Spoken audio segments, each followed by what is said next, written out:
Peace, family. Um, I'm making this as a video response to a brother who responded to a video of mine, my review of the debate between Sarah Sutanseti and Aline Bay. Apparently, we had a discussion in a thread, in that thread in particular, about um, what we should do as a people and blah blah blah blah blah. And I made a statement that brothers need to be able to lay down their swords against each other. And for some strange reason, this caused cognitive dissonance in this individual, and they didn't seem to get what I was saying. Although I thought that was basically self-explanatory, but I'll attempt to clarify in this video. I used the movie Hero because I think it's a beautiful movie, and it's in an Asian context, but I think that we can take the principles in the movie and apply it to an African standard. The lead character in the movie was basically training his entire life to kill the king. Um, the king was taking over territory in China, and his people had been killed. I think his brother had been killed, and family members had been killed. So his goal in life was to kill the king. Throughout the journey to get to the king, he went through a series of enlightenment, and as it turns out, in the end, the king staying alive was the key to the land being united, because the king had gained so much territory, and the king's vision wasn't evil. The king wanted to have a united China. So in the beginning, like after he found out about this, he was, um, obviously not pleased, the warrior, and he said, "Well, I'm going to kill him anyway. I don't care. Like this is what I was born. This is what I was here to do. I have to kill this man. I have to get revenge." And the quotations that I showed you at the beginning of this video was the conclusion that he came to right before he was ready to kill the king.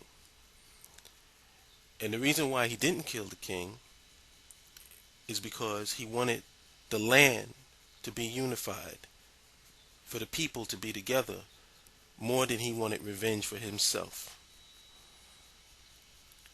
And what made the movie so beautiful to me is that it was such a strong nationalist movie. I mean, it's dealing in, like I said, in the Chinese context, but the themes are so nationalist that in this modern day and age, it almost seems like something from the Twilight Zone, that anybody would ever put the unification of their people over their own petty self-interest. And so I take this and I apply it, as I do everything in life, to us as a people.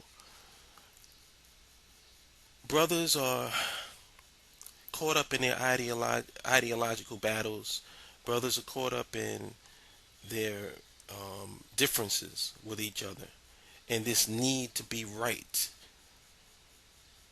And what I question and what I, wonder is there anything, any common ground that you can find with a brother whose ideology and religion and whatever orientation is different than yours, that you can lay your sword down and come together with them, to have a sit down with them, come down at the table, and to build and unite and to organize based on common interests, common things that supersede and transcend all of these other petty little things, which are basically just individual things that we like ourselves personally, and we try to impose it on the rest of the world.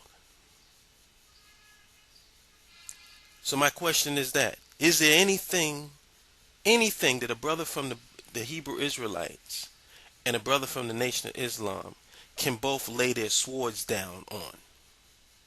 Is there anything, any common denominator?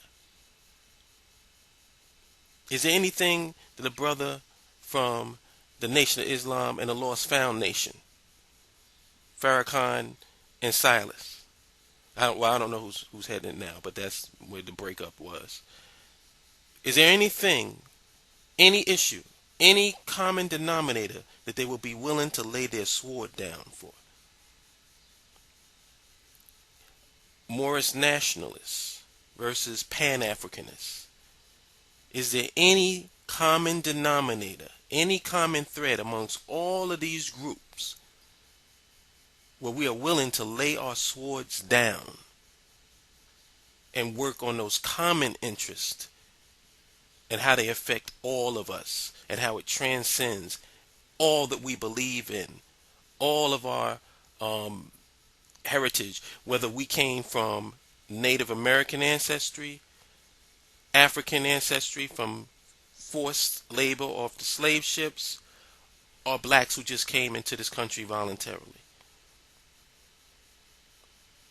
No matter what, when the police see you, they don't give a shit about where you came from or what your lineage is. All they see is a black man or a black woman.